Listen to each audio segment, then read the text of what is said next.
Max sat glumly, staring at the bill on the table.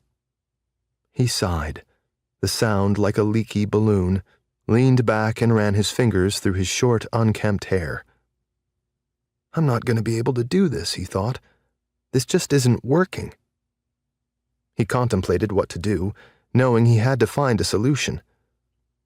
Out loud, he said, "It's tough, dude. This is messed up. Am I doing something wrong?"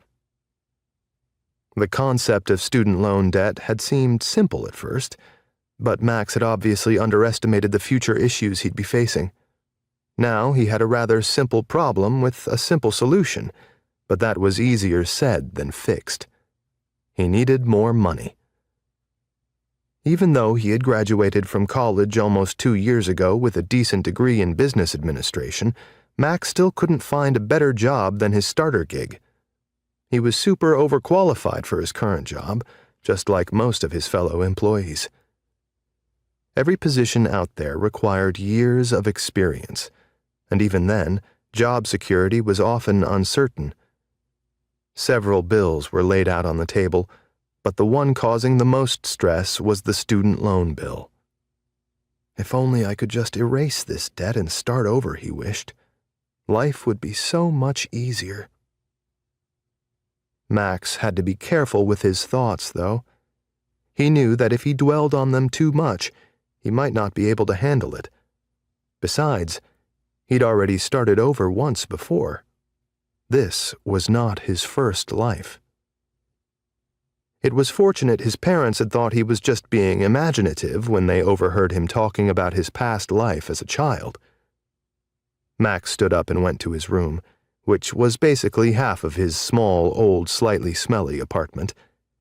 He had a few possessions, a guitar, a collection of books, and his car outside in the parking lot. Back when he was 18 years old, he had learned how to be quiet and unassuming. In his apartment building, he was hesitant to make noise.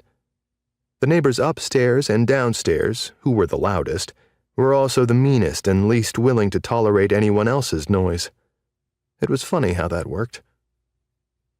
Even though Max had combat memories and skills from past lives, in this modern world ruled by Google and Walmart, standing up for himself, especially physically, would likely cause more trouble than it was worth. He plucked a few experimental notes on the guitar and thought about his old world. His past life hadn't always been good, but it had shaped him. In fact, there were times when his experiences made him uncomfortable, since many fantasy books, stories, and movies in this new world had plots similar to his first life.